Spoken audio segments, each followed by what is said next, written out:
dimanche dernier, accompagné du ministre des Affaires étrangères et deux de mes conseillers, je me suis rendu à Kingston, la Jamaïque, à l'invitation du Premier ministre des Bahamas, Philip Davis, président en exercice de la CARICOM, pour engager des consultations avec une cinquantaine de compatriotes d'horizons divers en vue d'élargir le consensus de la recherche d'une solution durable à la crise multidimensionnelle que traverse notre pays.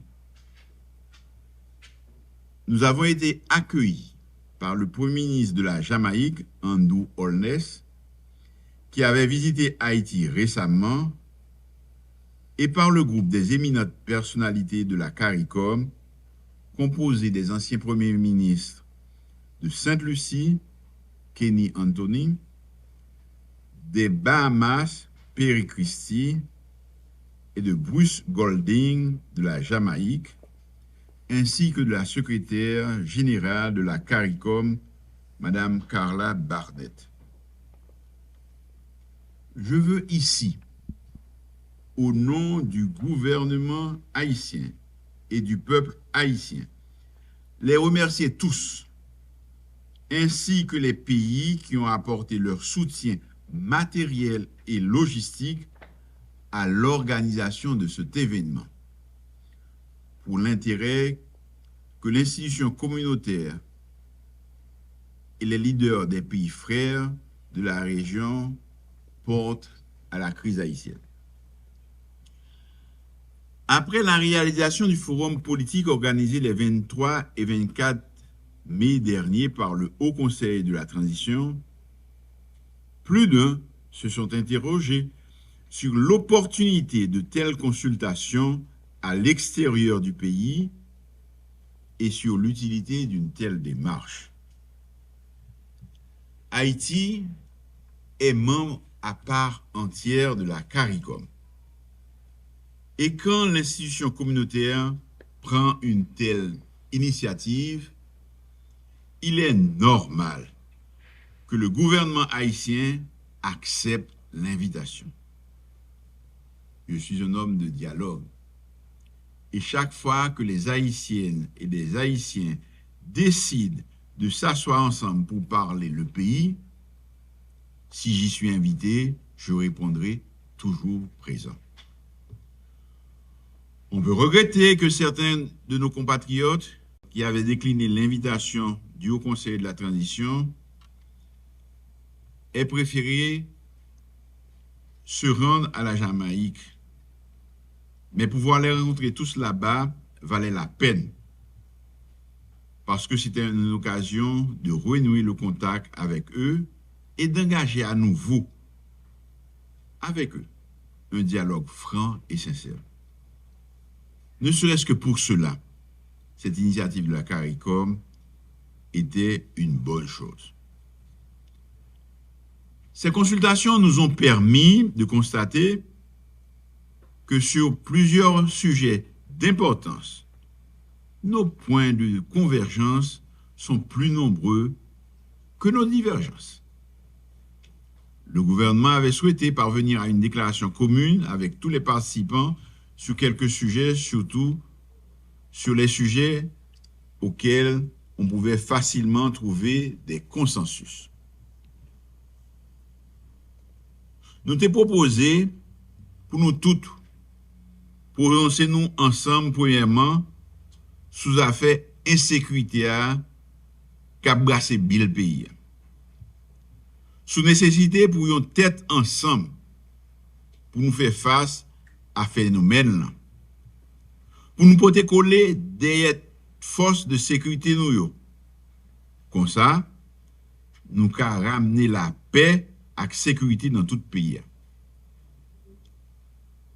C'est sous obligation pour permettre à la population de recommencer à vivre normalement et pour nous organiser une bonne élection que nous devons sécurité.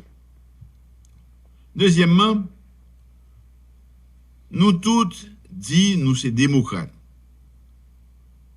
nous ka mette nous d'accord pour nous dire une mission principale d'un gouvernement transition, c'est créer conditions pour organiser bon genre élection et bailler peuple haïtien occasion pour le choisir librement et libre, femmes et garçons yo vle mette dans tête pays, dans le parlement, dans la collectivité locale yo, tout le monde t'a fait pour d'accord avec ça. Troisièmement, plus fort, pour ne pas dire presque toute organisation politique et société civile là, penser, faut qu'il y ait un passé main qui fait dans la constitution nous. Il n'est pas trop difficile pour nous prendre engagement, pour nous travailler ensemble sur ça, avant d'organiser l'élection générale.